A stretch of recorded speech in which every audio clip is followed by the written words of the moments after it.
Am I recording?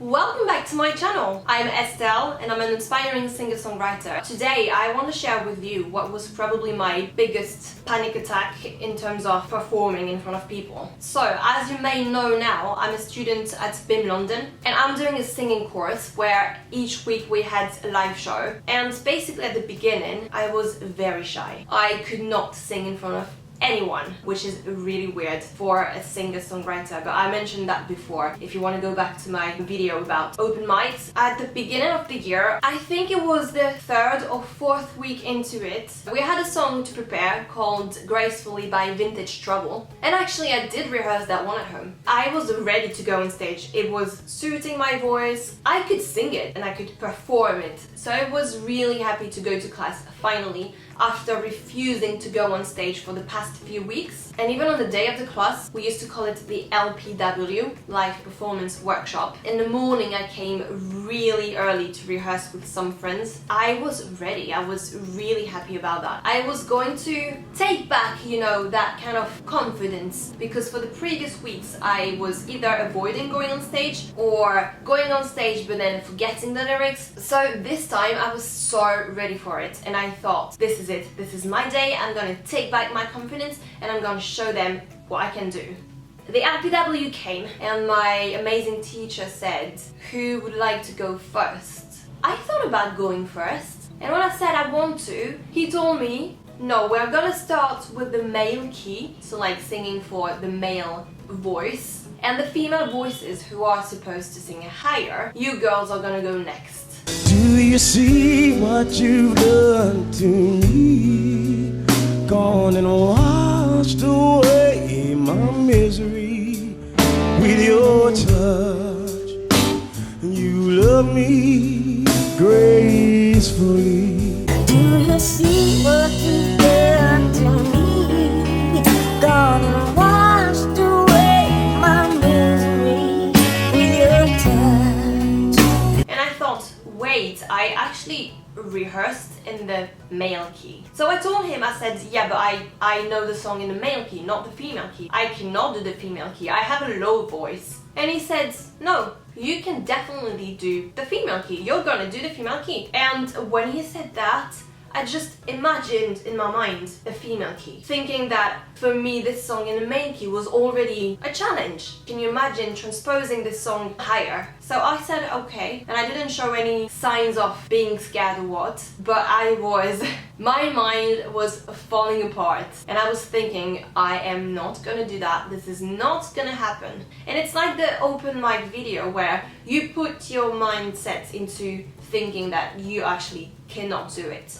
So you end up not being able to do it. My legs were shaking and I was starting to breathe heavily and I was just not even listening to whoever was performing anymore. I was too focused on what would happen in a few minutes when I was about to go on stage. Even one of my classmates, she took my hand and she said, are you okay? And I smiled back and I probably said that I was okay, but then 2 seconds after I thought, I am not okay. This is burning here. I need to either cry, I need to scream, or I need to run out of the class. And that's what happened. I can't even tell you if I ran out. I don't think at that stage yet people realized what was going on. But I went outside the class. At the moment I passed the class and the door closed, I burst into tears. So much that the more I was crying, the more it was building the anxiety when I thought crying would release the anxiety. But in this right moment, it was building it. I couldn't breathe anymore, to the point I almost threw up. I'm sorry for saying that, but if you know anxiety, and if you don't know, it's great for you to know that it can get to this point. Anxiety can control your body and your mind so much that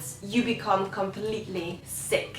And I was thinking, I'm either going to throw up or I'm gonna faint right now because I can't breathe. I had, I don't know the word in English, But when you can't feel your hands anymore, you can't feel your legs, you can't feel anything anymore. And I was trying to calm myself down, but nothing was working. I ran to the toilet, I was looking at myself in the mirror, and I was crying so much, thinking, why am I doing that to myself? I had like two sides. I was this side trying to, comfort myself, saying, why are you doing that to yourself? Go back there and you can do it. But the other side was taking advantage, and it was telling me while I was looking at myself in the mirror, you cannot do that. You are not a singer. You are not an artist. You cannot do anything that you put your mind into. This is not gonna work. I was in this negative bubble and I was crying even more, and I thought, I wanna quit. I wanna stop. It's been not even 1 month I'm at uni and I cannot do it. I'm not a singer. But then the door opened. It was one of my friends from uni and she hugged me, and I told her briefly what was going on, just my anxiety. And she calmed me down a little bit, which made me feel much better. And then I left the toilet telling her that I'm gonna go back there. But then when I went back there, in front of the classroom, I could hear one of my classmates singing. And I sat down on the floor against the wall next to the door, thinking, I cannot do it. And the anxiety starts coming back again and again. In a matter of 3 minutes, I was to the point where I couldn't breathe anymore. I was shaking and I was panicking even more because I thought I couldn't breathe anymore. It's frightening. If you ever felt that, I'm sorry you had to. And if you never did, well, I hope it will never happen to you, because this is a very frightening moment where first you're having a panic attack because of something that's going on. It got triggered by something. So you are already dealing with these thoughts, but then the way your body reacts makes it even worse. You are shaking, you cannot breathe, you are crying maybe, you want to throw up, your body is completely unresponsive to what you want to do. And I didn't know what to do. And while it was happening, there's a lady, a teacher, that passed in the corridors, and she saw me and she asked me, are you okay? I can't even remember what I said. I can't remember if I said yes or if I said something like, no, but it's gonna be okay. And she grabbed me and she said, do you want to go to student support? And I didn't want to, but then she saw I was really, well, as I said, you could see it was not okay, probably. So she said, are you sure they're gonna help you and they can listen to you, and once you feel better, you can come back? That was my last solution. I said yes. And she took me to student support, where I talked to a lady that I will never forget. She left the BIMM since then, but if you ever see this video, you changed my year. You really changed the outcome of my year, and probably of my studies, and maybe my career. I don't know exactly how long I stayed with her, talking, crying, telling her that I was a rubbish singer, and that I was scared that people would think that I am a rubbish singer. And she asked me, do you want to go back there, or do you want to stop and leave it for the morning and go to your class this afternoon? But I thought, and I'm quite happy this thought came through my mind, I thought that I actually want to go to class. The LPW lasts for 2 hours and it was already 1 hour in. So we had 45 or 1 hour left of the class. So potentially I could still go back and perform. And I told her I actually want to go back, because if I don't, I am going to remember this first as a failure and also as my worst nightmare, going on stage, when it's something that I'm supposed to adore. And yes, now I can tell you that I adore being on stage. It's probably one of the best feelings when you sing. I mean, you've got the studio part, the rehearsal. I love the songwriting part as well.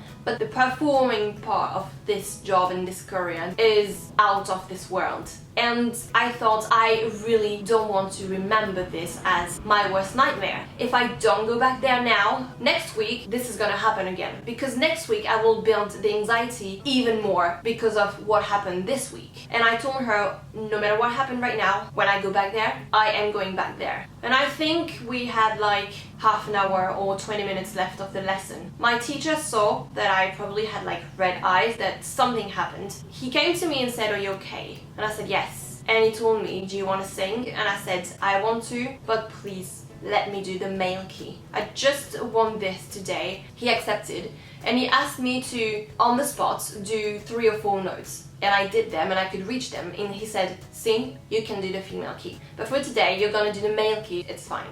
What I didn't realize is when I came back, there was one girl of my class talking in the back of the class with a teacher, and what I learned after is that she had a panic attack while she was on stage.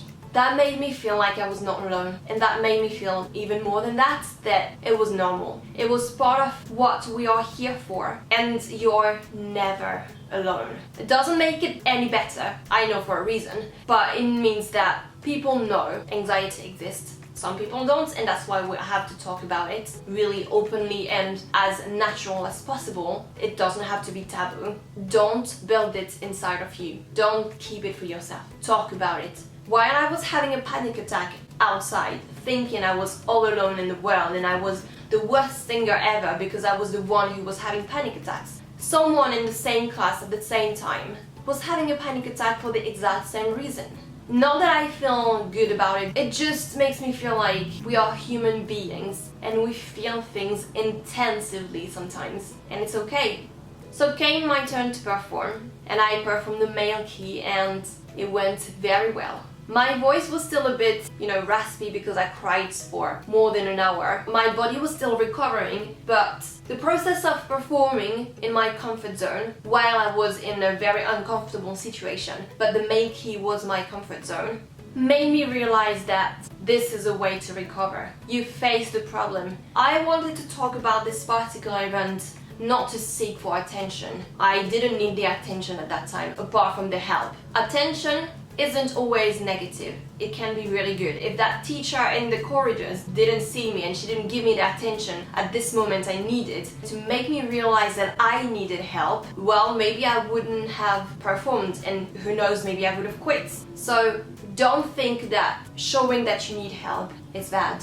Sometimes we feel that anxiety is not as important as, depression or some other mental health topics. But it is. What I want to say is, generally, anxiety matters. It's nothing shameful. And to show that it's possible to recover from it. And it's not because you've been having panic attacks for years that you will have them forever.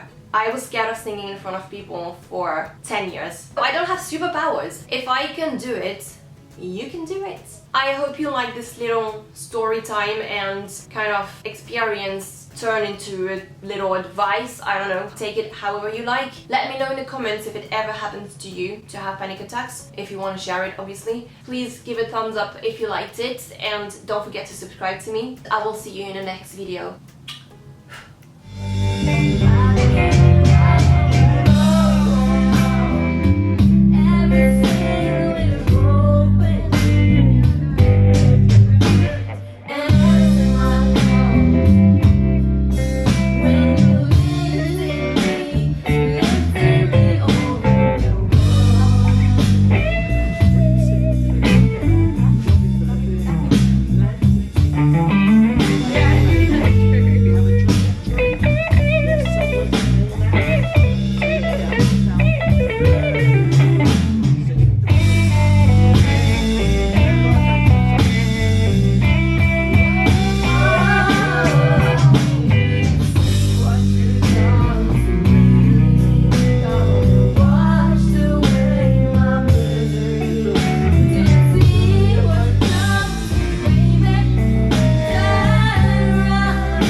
Gracefully. So we had a song to prepare called Gracefully by Vintage Trouble. That's Vintage Trouble. I do remember it. So we had a song to prepare called Vintage. No, we had a song to prepare called